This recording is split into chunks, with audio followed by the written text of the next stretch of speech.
मैं ना इदरीस खान को सपोर्ट करूंगा, ना मैं तांडी को सपोर्ट करूंगा, ना मैं तांडी और जवाहर यादव का विरोध करूंगा। मैं एक कर्मचारी नेता हूं।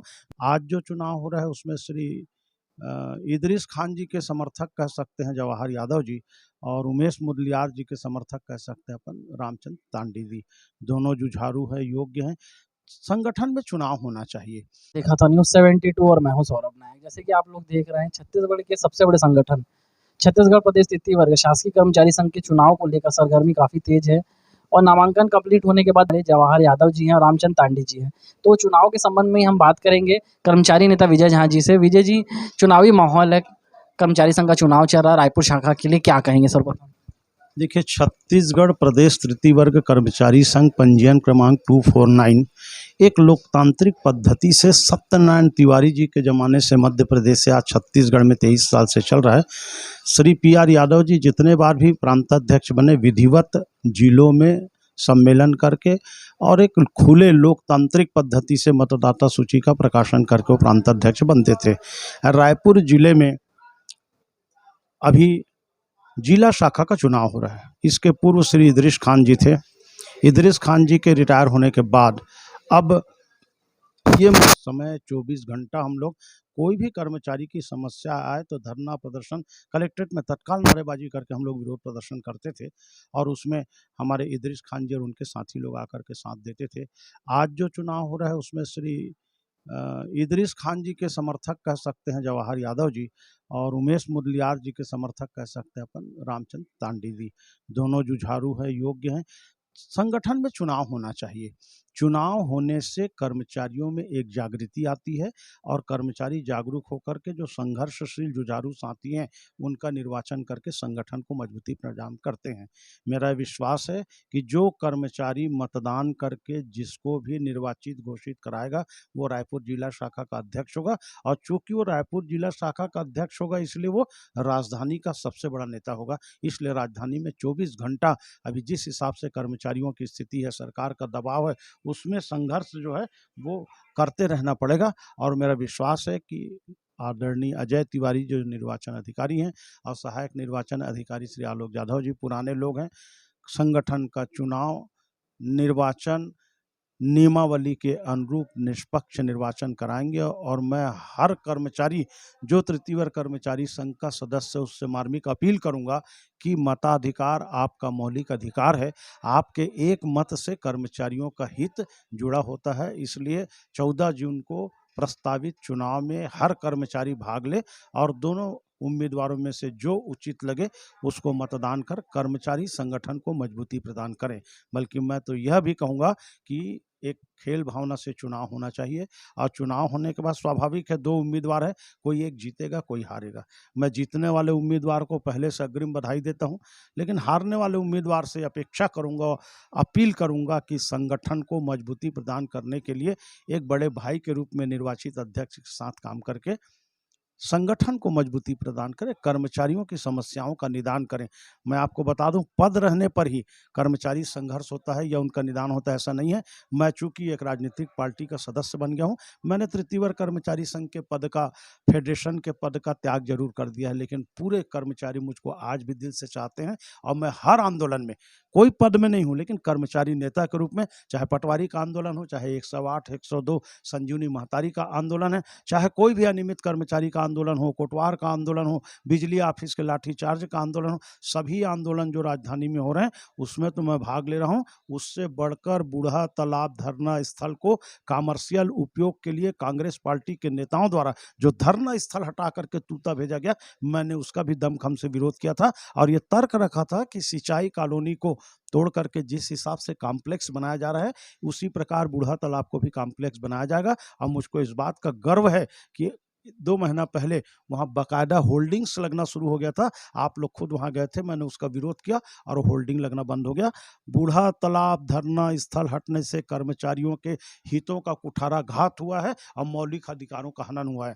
जो रायपुर राजधानी में अध्यक्ष निर्वाचित होंगे, मैं उनको पहले कोई काम करे या न करे, एक काम के लिए अपील करूंगा कि बूढ़ा तालाब धरना स्थल या रायपुर राजधानी के अंदर नया बस स्टैंड हो, चाहे पंडरी का पुराना नजुल जमीन बस स्टैंड हो, या कोटा के सामने जो डिपो था राज्य परिवहन का, वो ऐसे बहुत सारे जगह हैं जहाँ 2-3 एकड़ जमीन है, वहाँ धरना स्थल बनना चाहिए। जंगल में मोर नाचा किसने देखा। मैं तो आप लोगों के लिए भी, मीडिया वालों के भी लिए इसलिए लड़ रहा हूँ कि मेरे मीडिया के साथी 18 किलोमीटर इस तपती धूप में जाकर के तूता में धरना प्रदर्शन का कवरेज नहीं कर पा रहे हैं, फोटो नहीं खींच पा रहे हैं। और लोकतांत्रिक हत्या है कि यदि कोई प्रदर्शन धरना हो उसका आप कवरेज न कर पाएं, और प्रदर्शन धरना करने वाले लोग वहां जाकर के प्रताड़ित हों। पानी की जगह नहीं, लेटरिन बाथरूम का जगह नहीं, पूरा जंगल है। किसी को अटैक, एक आंदोलन के दौरान एक को मिर्गी आ गया था, पानी छीट करके जैसे उसको बचाए थे। तो जो निर्वाचित पदाधिकारी होगा उसकी रायपुर राजधानी में महती जिम्मेदारी होगी। और यदि हमको चाहेंगे कि हम उनका साथ दें, तो निर्वाचित अध्यक्ष के साथ हम कंधे से कंधा मिलाकर एक कर्मचारी नेता के रूप में, एक राजनीतिक पार्टी के नेता के रूप में उनका साथ देंगे और कर्मचारी हितों में संघर्ष करते रहेंगे। अगर चुनाव की अगर हम बात करते हैं कर्मचारी संघ का, तो काफ़ी सवाल उठा है कि चुनाव 20 वर्षों में हुआ क्यों नहीं? तो इसके बारे में क्या कहेंगे? देखिए, मैं उसको उल्टा सोचता हूँ। मैं विरोध में या समर्थन में नहीं बोलूँगा।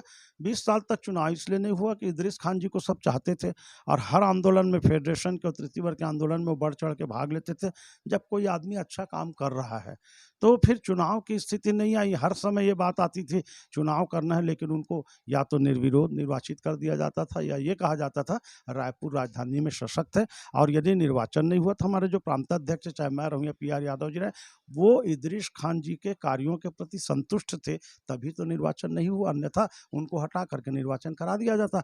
आज उनके रिटायरमेंट के बाद मैं खुद रामचंद्र तांडी को कार्यकारी अध्यक्ष, प्रांताध्यक्ष के रूप में बनाया हूँ और रिटर्न में दिया हूँ, और ये अपील किया हूँ कि 6 महीने सदस्यता अभियान करके आप विधिवत निर्वाचन कराएं। और निर्वाचन में यदि निर्विरोध वो निर्वाचन हो जाते हैं तो कोई बात नहीं, बाकायदा उन्होंने सदस्यता अभियान कराया। और प्रांतीय निकाय GR चंद्रा प्रांताध्यक्ष के निर्देश पर आज रायपुर जिला शाखा का चुनाव हो रहा है। मैं दोनों प्रत्याशियों को अपील करूंगा, धन्यवाद दूंगा, बधाई दूंगा कि पद पाना कोई उद्देश्य नहीं है।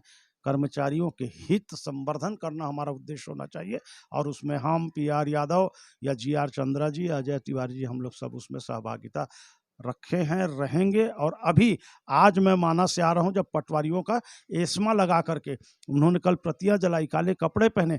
सरकार, मुख्यमंत्री ये कहते हैं कि पटवारियों का आंदोलन हो रहा है, चीफ सेक्रेटरी कड़ी कार्रवाई करे। कब बोल रहे हैं? 24 दिन बाद। 15 मई से जारी आंदोलन का 24 दिन तक के मुख्यमंत्री को ऐसा ज्ञान नहीं कि आंदोलन हो रहा है। जब संज्ञान हुआ 24 दिन बाद, तब तो उन्होंने निर्देशित किया। अब अधिकारी लोग जो है सरकार को निपटाने में लगे हुए हैं, क्योंकि सब अधिकारी अब छत्तीसगढ़ में जान गए हैं, कोई अच्छा काम करोगे तो जेल जाना पड़ेगा, ED CD चक्कर में आएंगे। 4 महीना चुनाव है, कोई अधिकारी हाथ नहीं डालना चाहता, इसलिए पटवारियों के आंदोलन को दमनात्मक कार्रवाई की जा रही। मैं एस्मा की निंदा करता हूँ। एस्मा शब्द से ही स्पष्ट है, अत्यावश्यक सेवा संधारण नियम। अत्यावश्यक सेवा में बिजली, पानी, स्वास्थ्य, ऐसे जो जीवन से जुड़े हुए हैं वो आते हैं। पटवारी का काम अत्यावश्यक सेवा में नहीं है। पटवारी आपका नाम आज चढ़ाएगा तो आज चढ़ाएगा, 2 महीने बाद चढ़ाएगा तो वही पटवारी चढ़ाएगा। उससे कोई जनता के हित पर जीवन मरण का प्रश्न नहीं है। इसलिए मैं ये अत्यावश्यक सेवा संधारण नियम लगाने की भी निंदा करता हूँ। विजय जी, पूर्व जिलाध्यक्ष जो रहे इदरीस खान जी, और भी वर्तमान में जिलाध्यक्ष रहे रामचंद्र तांडी जी हैं, अभी चुनाव जब से घोषित हुआ है, तो अगर उनके कार्यों की बात करें तो उस पर आप क्या कहेंगे?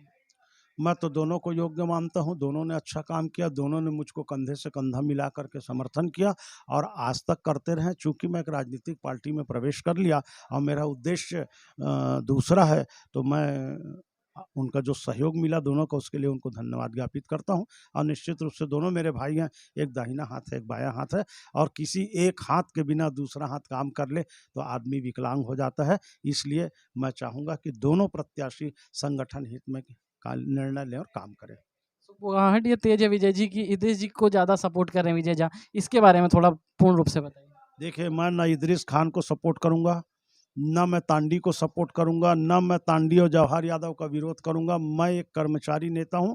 मेरा उद्देश्य किसी को जिला अध्यक्ष बनाना नहीं है। मेरा उद्देश्य पूर्व के जैसे रायपुर राजधानी में सशक्त संगठन तैयार हो, सक्रिय हो लोग, मतदान के बहाने से एकजुटता हो, लोगों में सक्रियता है और राजधानी में लोग सक्रिय रहें। जो जीत गया वो शहंशाह है, हमारा आदमी है। जो हार गया वो भी हमारा छोटा भाई है। मानेगा तो, आजकल तो सगा भाई भाई को नहीं मानता। यदि हमको नहीं मानेंगे तो मेरे कुछ नहीं कहना, लेकिन लेकिन मैं किसी का समर्थन भी नहीं कर रहा हूँ, किसी का विरोध नहीं कर रहा हूँ। मैं केवल छत्तीसगढ़ प्रदेश तृतीय वर्ग कर्मचारी संघ और उसके सदस्यों का समर्थन कर रहा हूँ और उनसे अपील कर रहा हूँ कि आप लोग मतदान में भाग ले। बहुत दिन बाद राजधानी में चुनाव हो रहे हैं। बहुत बहुत धन्यवाद विजय जी हमें समय देने के लिए। तो फिर किसी विषय को लेकर विजय झा जी से जुड़ेंगे, तो आप लोग देखते रहिए न्यूज़ 72।